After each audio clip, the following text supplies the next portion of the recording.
Well, looks like Ian learned his lesson. Uploading grifter content for Hassan Piker Wiener Lickers. Oh my god, why don't you just get over the fact that Ian hasn't matured already? After all the horrible shit Ian did, all of the backlash him and his wife went through for nearly 2 months, we as an audience are rewarded with another Idubbbz Complains political take. Ian single-handedly defeated the pro-life movement, and this time he's fighting against xenophobia. Ooh. Today's episode of Idubbbz Complains is all about immigration and xenophobia and racism and TikTok and the TikTokification of xenophobia.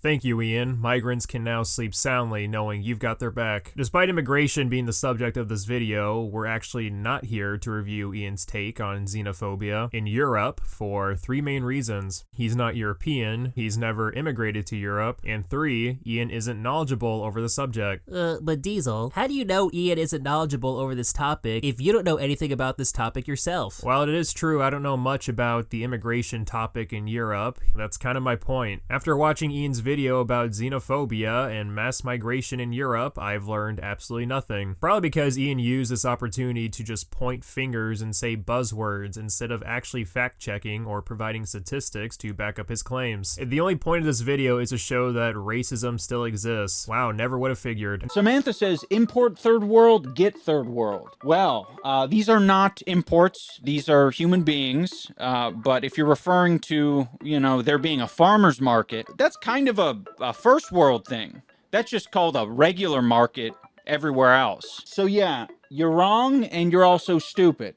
This is what the liberals want in America. Yeah, and they're getting it. They're getting their farmers markets and they're loving their farmers markets. Which, I mean, these type of reaction videos are fine when you're just laughing at dumb videos and actually being funny. Unfortunately for Idubbbz, in this video, he's reviewing a more serious subject that requires more than just surface level takes, and probably the worst crime of all, the video itself isn't funny, unless you think real-time over-the-top facial expressions from Ian to demonstrate his disgust for blatant bigotry is peak comedy. This might be very controversial.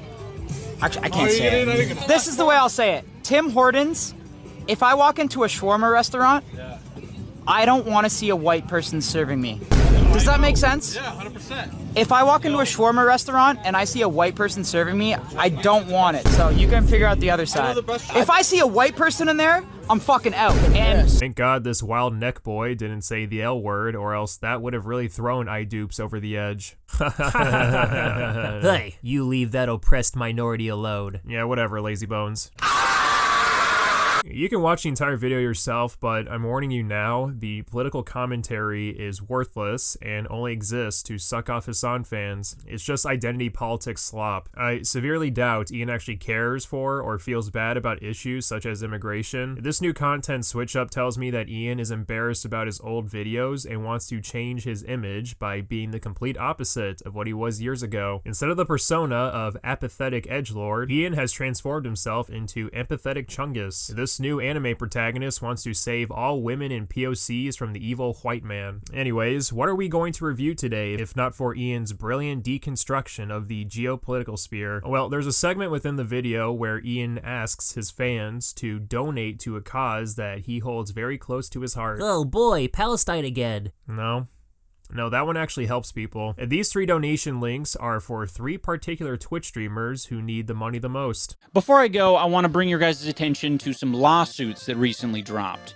Frogan, Denims, and Casey Tron have all been sued, and they are trying to fight this off. I really believe in their cases. As expected, just like Hassan, Ian says these cases are bullshit, but doesn't actually explain why they're bullshit. Probably because, just like Hassan, Ian didn't actually watch Ethan's video about the topic. I've already made 2 videos about this situation, so I'm not going to give it an in-depth overview once more, but essentially, these 3 Twitch streamers, Frogan, Denims, and Casey Tron, indisputably partook in copyright infringement by streaming Ethan's content and admitting it was to serve as a substitute for the original source material. I feel the need to give of context because Ian, for some strange reason, decided to not reveal why these lawsuits are happening in the first place. It maybe has something to do with the fact that if Ian reveals why his butt buddies are being sued, it kind of dismantles the idea that these three are victims. I also find it super ironic that Ian is choosing to defend Denham's, Casey Tron, and Frogan for abusing the copyright system, considering he's the same guy who bitched and moaned about Creator Clash 2 failing due to pirating and many viewers watching the events through streamers. Amongst the 800 pirated streaming sites, there were between 1.3 and 3 million viewers. So even though there were around 50,000 pay-per-view buys, there were around 1.3 to 3 million viewers. If it's 1 or 2 steps to pirate it, but it's 3 or 4 steps to stream it legitimately, people are going to take the pirating option every time. I think we also had a big streamer audience. That's who we are appealing to. I really like the live stream audience. You know, people who want to watch these events live, and they watch things on Twitch and YouTube, and they get it all for free generally.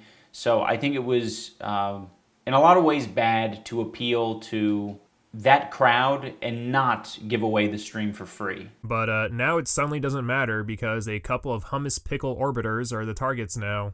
And I think it's important to either set a precedent or send a message that just because you're fucking rich and powerful doesn't mean that you can bully people on the internet, doesn't mean you can bully women, minorities, or fucking people who are poorer than you. Oh god, shut the fuck up. Give it time, we're gonna see this dude with a chain around his neck and claim our race should be next. Can't wait for Ian's next upload. Idubbbz complains, women's period cramps. Wow, Ian, you're a real champion for women and minorities everywhere. My white man guilt can't take it any longer. Maybe I'm missing something and failing to understand the full context for why anyone would ever support these three dipshits. Let's go ahead and be fair by hearing Ian out in full. And I think it would be good if they can continue to fight this off. So I'm going to put the links to their GoFundMes down below. All right, everyone, that is going to do it for this episode of Idubbbz Complains. So, what exactly am I donating my money towards? All Ian does is just say, yeah, isn't it terrible that the rich man is using his evil capitalist powers to sue these women and minorities? Yeah, kinda need a little bit more than that. You're not explaining why these three are being sued, what the lawsuits are even about, or offering any sort of context. That weak pitch isn't going to do much, I'm afraid. Oh, we're not done. The slop just gets crustier. Yesterday, Ian was live streaming and explained to his viewers a new rule that he's placed upon himself. So what's the plan with Ethan Klein? The rule, just so you guys are aware, is like, we just don't give it any attention, you know? I really want to make my own shit. It's kind of one of the, I think, reasons I stopped making as much drama content is because I personally didn't want to feel super reliant on it. And I think there's a place for it for sure, but it's like, it's very easy to get roped into it and have that be your entire fucking brain. And it's just not good for anyone. I mean, take it in, you know, bits and pieces maybe, but yeah, I'm fine with just not. We just don't give it any attention. That is why I dedicated a segment of an unrelated video calling Ethan an evil capitalist who targets women and minorities. But just peace and love, guys. We just want peace and love. No drama here. Do you have an original thought of your own? Yeah, you're allowed to ask, but the rule, KP Jackboy, is that we don't really talk about drama in the stream. I just want to fucking focus on this shit. I've said my piece on anything like H3 related. If you want to know my opinion, hey, I made a video about it. Well, I'd be more inclined to believe that you personally believe drama content isn't helpful if the last 4 months, including an upload from 2 days ago, wasn't associated with online drama. Did Idubbbz suddenly have an epiphany, or did he read the comment section of his latest videos and realize it wasn't going his way? This is just so funny to me because the main reason Ian and Anissa gave up the rights to Creator Clash is to roll around in the pigsty. I mean, ultimately, I think it's a good thing because I think I am meant to roll around in shit. I think me and Ethan are both meant to be rolling around in pig shit all day long, and other people are meant to do boxing or debating or whatever else. Ethan and me, pig shit rolling around type of fellas. This is like Creator Clash all over again, but on a much smaller scale. You and Anissa decide to fuck around after realizing you messed everything up, and it's suddenly time to abandon ship. This is your captain speaking. While making out, Anissa and Hassan accidentally spun the helm into a new direction, colliding us into an iceberg. I saw everything from the corner. Anyways, we'll be taking the first lifeboat. Have fun with the problem that we created.